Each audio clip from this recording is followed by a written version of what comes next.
Kami persilakan Pak Asril Canago, seorang penulis, wartawan senior, banyaknya jabatan beliau dan aktivis Minang terus-menerus. Silakan Pak Asril. Ya, baik, terima kasih Dapasli, Profesor Pasli Jalal. Salam hormat buat Pak Emil, orang tua kita, Pak Mutanaim, Ibu Mutiahata, dan semuanya. Assalamualaikum warahmatullahi wabarakatuh.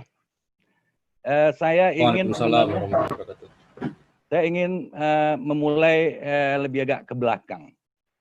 Yang pertama tentang kosakata rantau itu sendiri. Jadi merantau itu berasal dari kosakata rantau yang sebenarnya tidak ada terjemahannya di dalam bahasa manapun di dunia.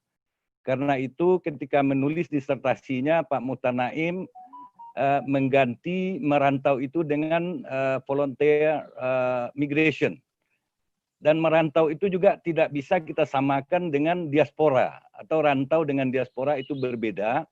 Diaspora itu diawali kata-katanya dari suku bangsa Yahudi yang bertebaran karena tidak mempunyai negara gitu.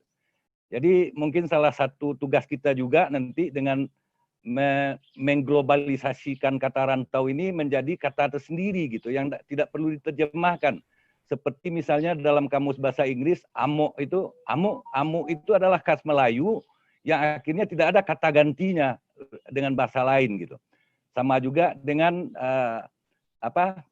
tumbuh-tumbuhan asli kita yang tidak bisa diganti namanya seperti durian, rambutan dan segala macamnya itu.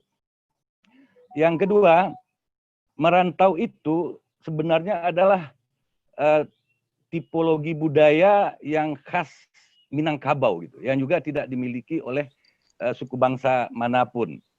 Karena itu Rudolf Mrazek, itu penulis biografi Sultan Syahrir, mengatakan ada dua tipologi budaya Minang itu.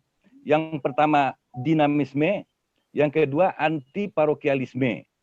Keduanya itu ditandai dengan tradisi merantau, berjiwa merdeka katanya.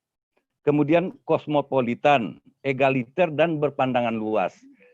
Jadi itulah yang mendasari yang menjadi tipologi budaya orang Minang. Jadi merantau itu adalah bagian dari yang khas Minang gitu. Kemudian tadi Pak Emil juga menyinggung tentang tujuan merantau.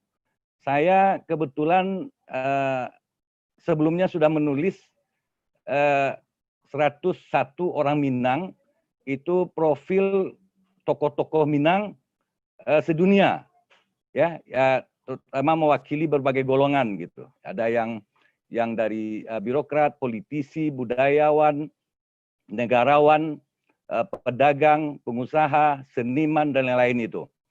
Nah, sekarang saya lagi menyusun 1001 orang Minang. Ini semacam ensiklopedi tokoh Minang. Nah, dari kesimpulan saya, setelah melakukan riset untuk mengumpulkan nama-nama ini, 80% lebih orang Minang yang dikatakan tokoh itu, atau orang-orang terkemuka, itu ada di luar Minangkabau. Malah 90% gitu.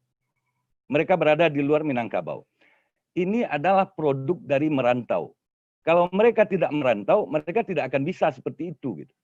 Di Sumatera Barat itu hanya ada satu jabatan eselon 1, yaitu sekretaris daerah.